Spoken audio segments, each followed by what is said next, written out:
नमस्कार, मी प्रतीक्षा. DNA मराठीमध्ये आपलं स्वागत. राज्यभरात खळबळ उडवणाऱ्या नाशिकमधील बहुचर्चित TCS कंपनीतील लैंगिक अत्याचार आणि बेकायदेशीर धर्मांतर प्रकरणातील मुख्य सूत्रधार मानला जाणारा संशयित आरोपी निदा खानला अटक करण्यात आली आहे. या प्रकरणामुळे मोठी चर्चा निर्माण झाली असून मुख्य आरोपीच्या अटकेनंतर तपासाला अधिक वेग आलाय.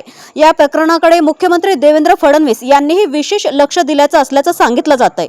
अशा प्रकारची लव्ह जिहाद सारखी प्रकरणे थांबली पाहिजेत, अशी भूमिका जलसंधारण मंत्री तथा अहिल्यानगरचे पालकमंत्री राधाकृष्ण विखे पाटील यांनी व्यक्त केली आहे. यासोबतच अटक करण्यात आलेली आरोपी MIMच्या नगरसेवकांच्या संपर्कात होते असा गंभीर दावा देखील केला आहे. संभाजीनगर हे पूर्वी सीमेचे केंद्र होते, त्यामुळे MIMचे काही कार्यकर्ते सीमेच्या संपर्कात आहेत का याची सखोल चौकशी होणे आवश्यक असल्याचं विखे पाटील म्हणाले आहे.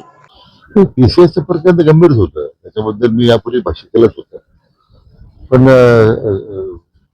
समाधानी की पोलिसांची कार्यवाही झाली. मुख्य आरोपी नदीम खान मला वाटतं त्यांना संभाजीनगरमधून अटक करण्यात आलेलं आहे.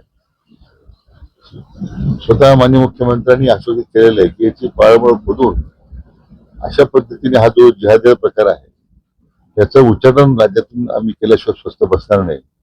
मला वाटतं त्या दृष्टीने आज सरकार काम करते आणि या बाबतीमध्ये जशी तशी आता या संबंधित काही माहिती पुढे येईल कठोर कारवाई करण्यात येईल. की संभाजीनगर हे पूर्वीपासून सिमीचं केंद्रच होतं, त्यामुळे MIMची लोक सुद्धा सिमीची संबंधित आहेत का याचं सुद्धा मला सरकारने याची सुद्धा चौकशी केली पाहिजे.